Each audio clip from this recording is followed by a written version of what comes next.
from Wakayama. Look how beautiful this view is. I'm at a Michinoeki right now. I'm on a monitor tour, which is a free tour that you can do as a foreigner here in Japan. It's something to look out for if you live in Japan. You can just search free monitor tour by me. We're gonna do the Kumano walking tour, which is one of the famous tours. I'll tell you a little bit more about it later. Yeah, I'm just going to enjoy my orange juice because Wakayama is famous for oranges. And they had so many different types of oranges to choose from. I got this one. It was apparently bitter and sour, which I was excited for.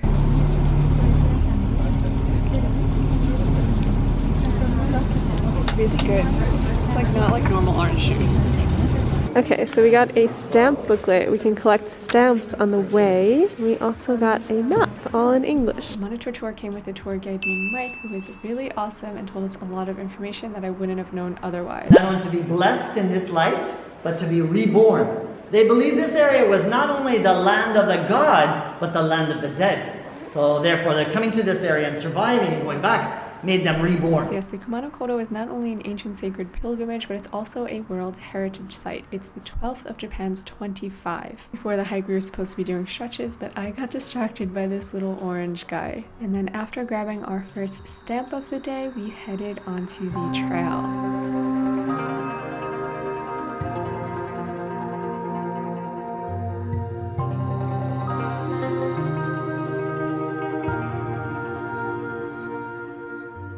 It's actually much harder than I thought.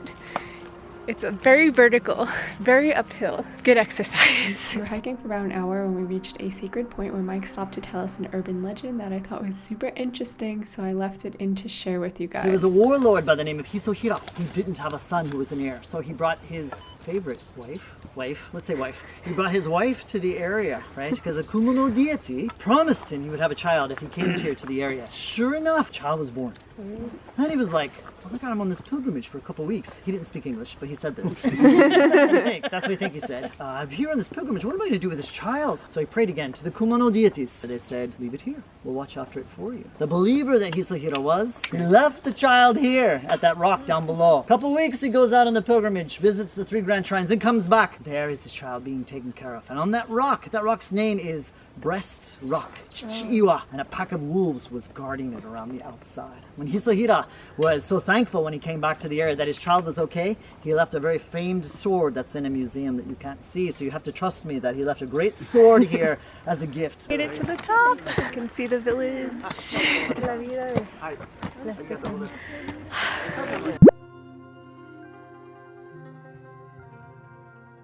So this is a cave that we will not be going through today, but it is part of the pilgrimage, and you can you go through this? Apparently you can. And just as I thought we were going to collapse, we called it a night and headed back to our hotel, but not before appreciating the sunset over the countryside. And our hotel was really awesome. We stayed at a ryokan, or a traditional Japanese inn. This one had a beautiful view of the river and the forest. This ryokan came with Wakayama water, some locally famous sweets, and my favorite tea. This ryokan also came with a private bath in the room, which was really nice. A lot of times they only have the public ones. It also came with yukatas with multiple sizes, including XL for tall people. There's an onsen out there that we are about to go into. Anyway, we're gonna get in the bath and have this amazing sunset view. We of course went to the all-you-can-eat buffet first.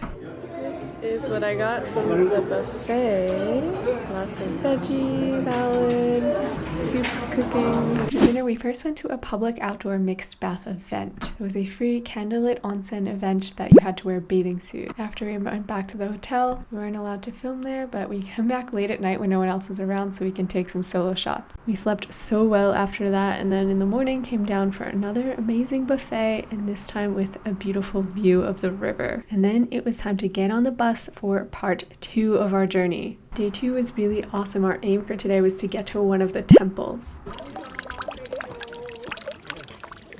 What I'm going to recite for you is by what was considered maybe the Shakespeare of Japan at the time. His name is Fujiwara no Teika. So here's where it goes. It goes like this.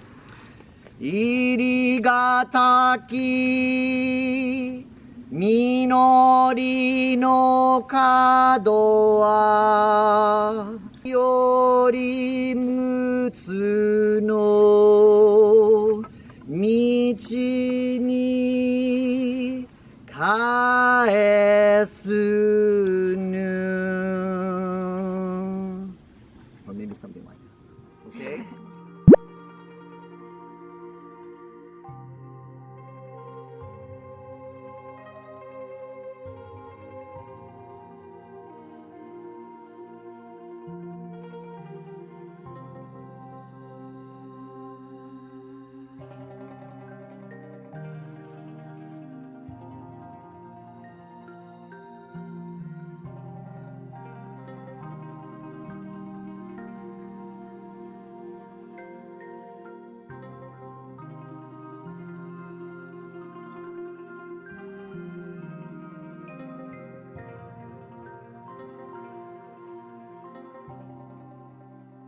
So we were given bentos for lunch, which we took on the hike with us. We're finally stopping to eat them. We have no idea what's inside, but let's see. Wow, look at this. It looks so good. We have onigiri, more onigiri, umebo, oh no, inari sushi. Very hard to do this with one hand. Oh, how cute. It's a sushi bento. This cute leaf. Itadakimasu.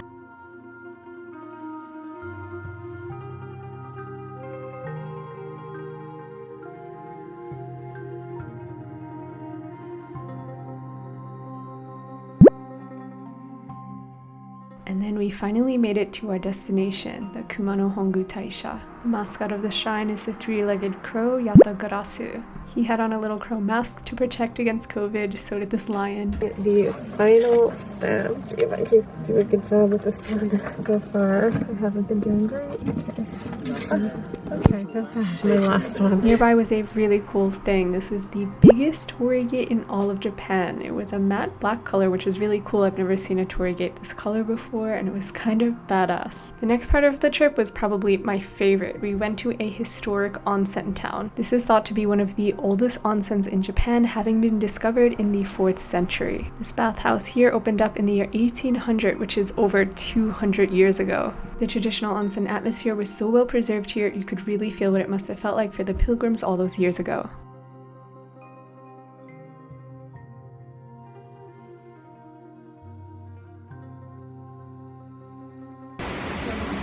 Oh, it's so nice.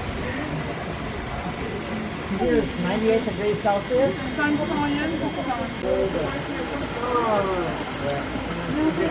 Roll it. Yeah, but put some pressure on so you can hear it cracking. There you go. Not too hard. And then take a look, yeah. And then start peeling it from the biggest pieces. And it should come up a little easier. There you go. Actually, I didn't know that technique to peel it. Wow.